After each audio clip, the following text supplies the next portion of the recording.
क्या आप जानते हैं, भारत गुरुओं का देश था। यहाँ की शिक्षा पद्धति विदेशों तक जानी जाती थी। भारत की महान शिक्षण परंपरा को अचानक किसने और क्यों तोड़ दिया? नालंदा और तक्षशिला जैसे विश्वविद्यालयों को किसने जलाया? किसका आदेश था कि शिक्षकों की गर्दनें काट दी जाएं और पुस्तकें जला दी जाएं? और क्यों आज भी शिक्षा का निजीकरण और व्यवसायीकरण हो रहा है? ये सारे विषयों के बारे में गहराई से जानने का प्रयास करेंगे। दोस्तों, स्वागत है आपका अपने सफलता की कुंजी चैनल पर। यहां हम बात करते हैं उन सच्चाइयों की जिन्हें इतिहास के पन्नों में दफन कर दिया गया। तो बने रहिए हमारे साथ, क्योंकि आज हम उठाएंगे पर्दा उस राज से जिसने शिक्षा को हथियार बनाकर मूल निवासियों को गुलाम बना दिया। तो आइए इस इतिहास के जले हुए पन्नों को पलटते हैं। जला दिए वो दिए जो उजाले बांटते थे, काट दी वो कलमें जो सच बोलती थीं, खामोश कर दिए वो होंठ जो सवाल उठाते थे, बना दिए वो कानून जो इंसानों को बांटते थे। वो समय याद कीजिए जब भारत को विश्व गुरु कहा जाता था। तक्षशिला, जहां दुनिया भर से छात्र ज्ञान की खोज में आते थे। जब भारत की धरती पर बौद्ध धर्म की गूंज थी, तब ज्ञान का प्रकाश हर ओर फैला हुआ था। नालंदा में 10,000 छात्रों और 2,000 शिक्षक साथ अध्ययन और अध्यापन करते थे। तक्षशिला में दुनिया भर के छात्र आते थे। नालंदा, जहां किताबों की लाइब्रेरी इतनी बड़ी थी कि आग लगने के बाद 3 महीने तक वो जलती रही। यहां गणित, खगोल विज्ञान, औषधि, दर्शन और कला की पढ़ाई होती थी। लेकिन फिर एक दिन ऐसा आया जब इन ज्ञान के मंदिरों को मिट्टी में मिला दिया गया। क्यों? क्योंकि ये शिक्षा लोगों को सवाल पूछना सिखाती थी, क्योंकि ये शिक्षा लोगों को सोचने पर मजबूर करती थी। लेकिन सत्ता को सवालों से डर लगता है, इसलिए किताबें जलाई गईं, शिक्षक मारे गए और ज्ञान को जंजीरों में कैद कर दिया गया। इतिहास गवाह है कि जब बौद्ध धर्म ने समाज में समानता की आवाज उठाई, तो उसे कुचलने के लिए साजिशें रची गईं। भारत का इतिहास बताता है कि विदेशी आक्रमणकारियों ने सबसे पहले शिक्षण संस्थाओं को निशाना बनाया।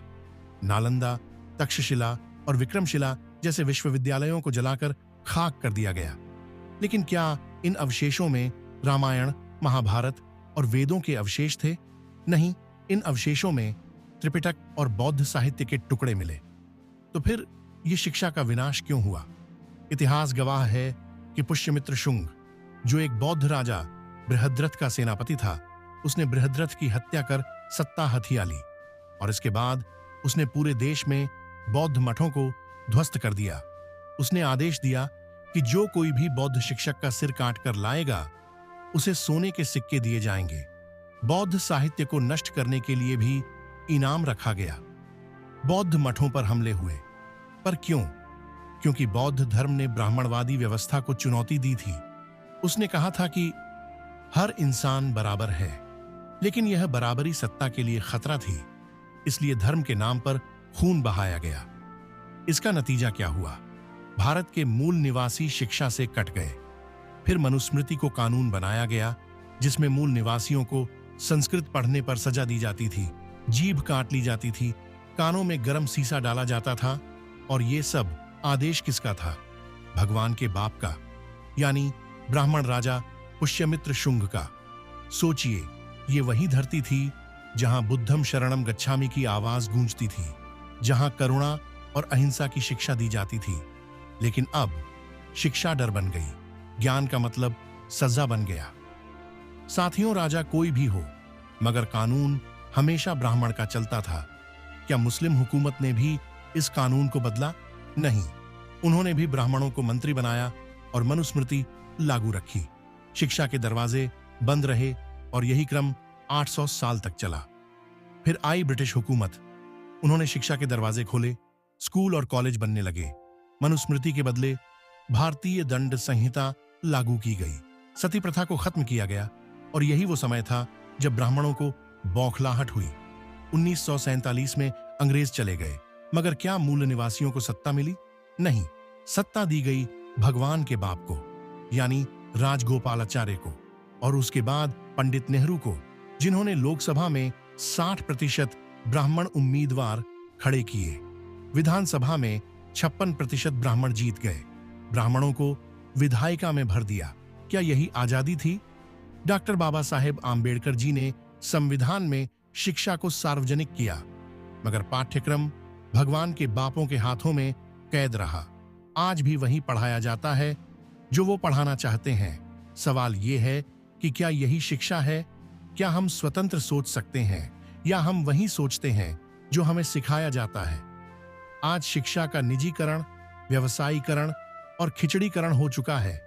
सरकारी स्कूलों में परीक्षाएं हटा दी गई हैं। 8वीं तक कोई फेल नहीं होता। नतीजा क्या होता है? बच्चे 25 साल तक मैट्रिक पास नहीं कर पाते और मजदूरी करने लगते हैं, क्योंकि पढ़ेंगे नहीं तो समझेंगे नहीं, समझेंगे नहीं तो रोजगार भी नहीं मांगेंगे, और रोजगार नहीं होगा तो गरीबी और भुखमरी होगी, जिससे पढ़ने लिखने का जुनून अपने आप समाप्त हो जाएगा। क्या ये एक सोची समझी साजिश है? महात्मा ज्योतिराव फुले जी ने कहा था, विद्या गई तो मति गई, मति गई तो गति गई, गति गई तो वित्त गई, वित्त गई तो शूद्र हुए। इतना सब अनर्थ केवल विद्या के बिना हुआ। तो क्या विद्या को हथियार बनाकर मूल निवासियों को गुलाम बनाया जा रहा है? क्या शिक्षा ही उनकी गुलामी की जड़ है? और अगर हां, तो इसका समाधान क्या है? जरा सोचिए और अपने आप से सवाल कीजिए और अपने अधिकारों के लिए लड़िए, क्योंकि शिक्षा ही वो हथियार है जो आपको स्वतंत्र कर सकती है। बाबा साहब अंबेडकर जी ने ऐसे ही नहीं कहे थे। शिक्षा शेरनी का दूध है, जो जितना पिएगा उतना ही दहाड़ेगा। साथियों, अगर ये वीडियो आपको पसंद आई हो तो हमारे चैनल सफलता की कुंजी को सब्सक्राइब करें और हाँ, कमेंट में अपने विचार जरूर लिखें। जय भीम, नमो बुद्धाय।